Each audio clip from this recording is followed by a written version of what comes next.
So many parents in complex trauma families are abusing their authority. That's where the complex trauma comes from. So they're being somewhat narcissistic. So it's basically their needs matter more than the children's needs. So they're not seeing their position of authority, that they should be using it to care for their children's needs, to let the children know how important their needs are. They're using it to get their own way, to get what they want. And so their children are being trained to give up their needs. And if they express needs, that they are being selfish. And so now to have a need, they feel like I'm a pain. I'm bad for having a need. Other children growing up in complex trauma, if they said, Mom, could you do this for me? And all of a sudden, Mom went, or Mom rolled her eyes, or Dad. And they go, oh, I must be a real burden to them. They don't want to meet my need. They're just meeting my needs out of obligation. Oh boy, I'm a burden. Or they had a parent who was physically sick or depressed, who really wasn't able to meet the child's needs, but the child didn't perceive it that way. The child just perceived it as, wow, I'm such a burden to my parents, to my mom. Just having needs makes me bad. It makes me a weight. It makes me an extra responsibility that drains them. Or they might have had a parent who was a workaholic, who was always stressed out with work. And so whenever the child came with their need, the parent would get exasperated. The parent would get frustrated and a bit angry. And so the child felt like a burden for having a need. Or they had a parent who was so focused on image and looking good all the time that if their child had a need, the parent got frustrated because it made the parent look bad to have such a weak child, to have a child who wasn't totally put together. And so the child was shamed for having needs. The child was made to feel guilty. Some had parents who were busy taking care of all the kids in the neighborhood and volunteering in all kinds of activities and organizations to help other people, that they had no energy left for their own kids. And the kids felt like a burden to that parent.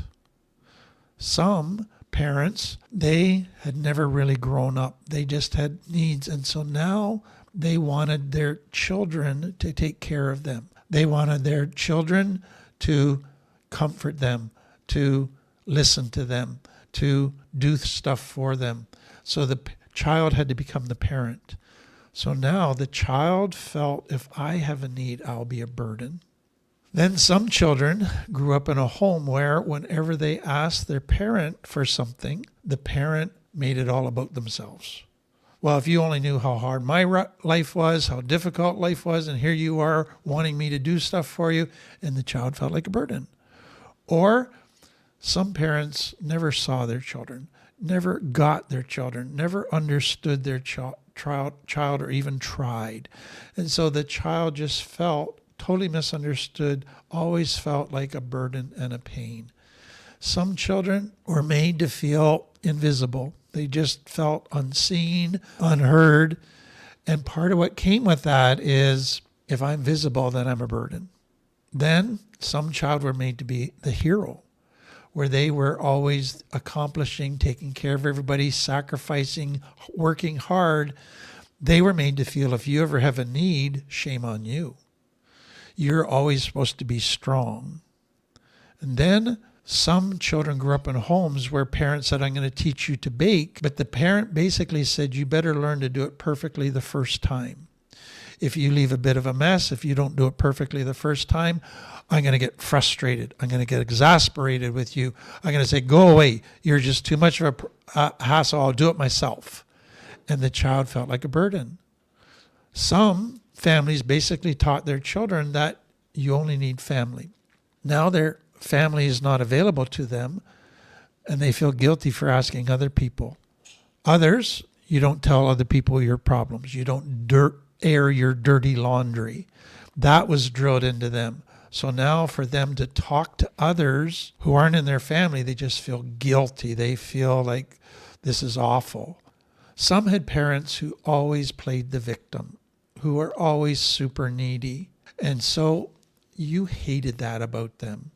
You tried to be very self-sufficient, very strong, and you were determined never to be like them and be needy, to be a victim. And so now when you actually have a need, you go, I can't tell people that because then I'd be like my mom. Some, children, if they went to their parents with a need, what their parents would do is start to cry, get depressed, and say, I'm a terrible parent. Oh, I can't do anything right. Look at my child is struggling so much. And the child goes, wow, I must be awful to cause my parents so much pain.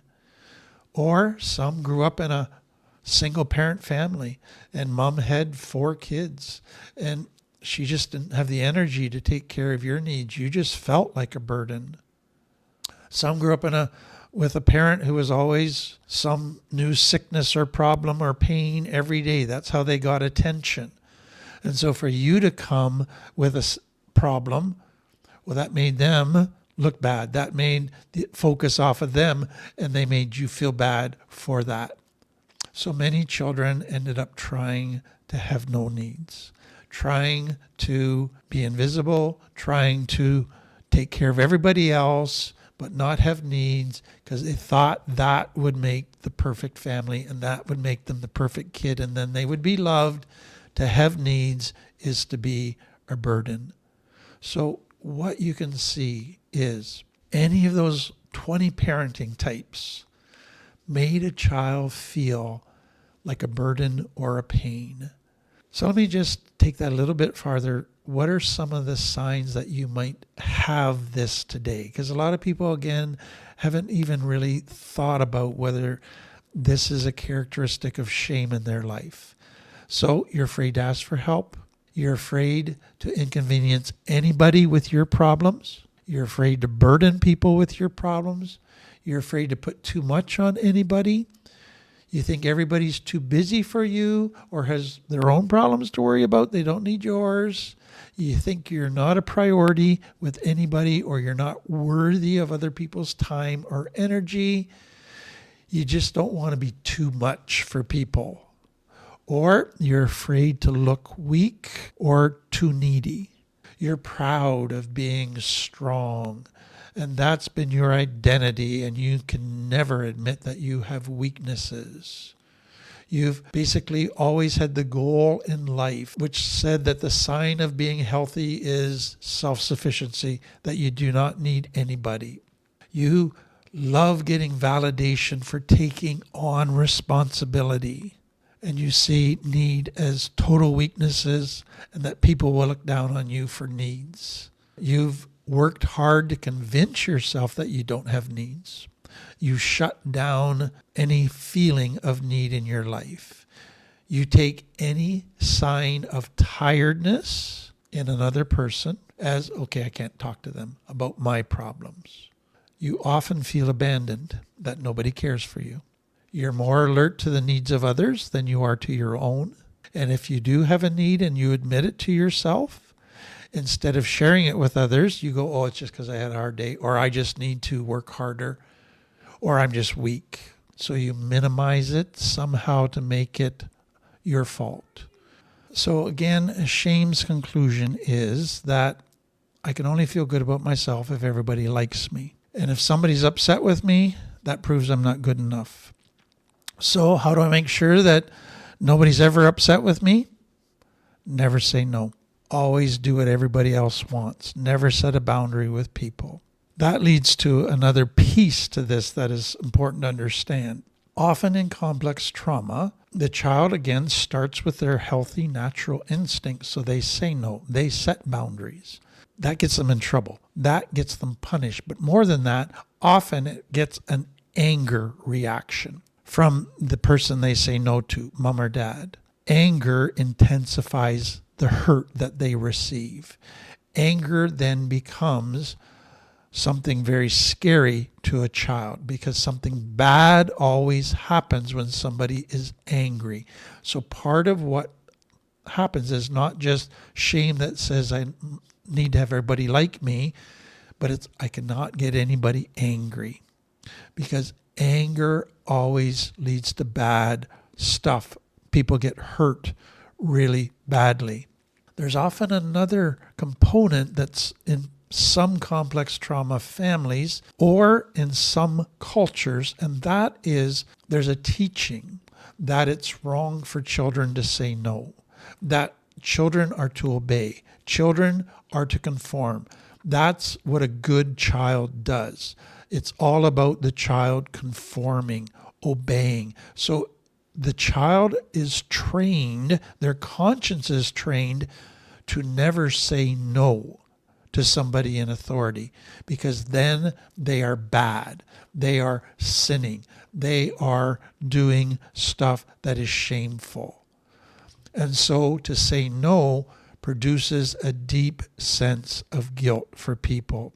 What these people quickly realize when they get into adult life is if you don't say no to somebody or people outside of your family, if you're afraid to say no to them, then you're eventually going to say no to your children. So the more you say yes to everybody else, the more you say no to your children, because you only have 24 hours in a day. You can't be all things to all people. You can't go constantly. And so the more you keep saying yes to everybody else, the less time you have for your children, which means you're saying no to your children, to your partner, and you're burning yourself out.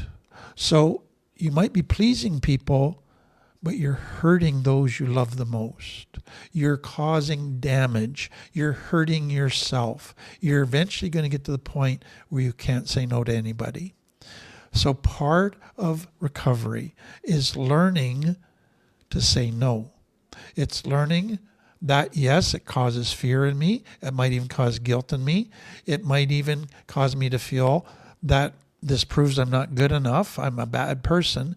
But as you get through that, you begin to get comfortable with it. You begin to experience the benefits of saying no to others and saying yes to those you love the most. Again, I hope that as you're seeing this, some of you are going to be feeling a bit overwhelmed. Some of you begin to go, I knew I screwed up. I didn't know I was this screwed up. But I hope you begin to realize, okay, now I can see where all of this is coming from. There's some shame stuff here that comes out of my trauma. That's where I need to focus on healing. I don't need to be putting Band-Aids on symptoms. I got to deal with the core.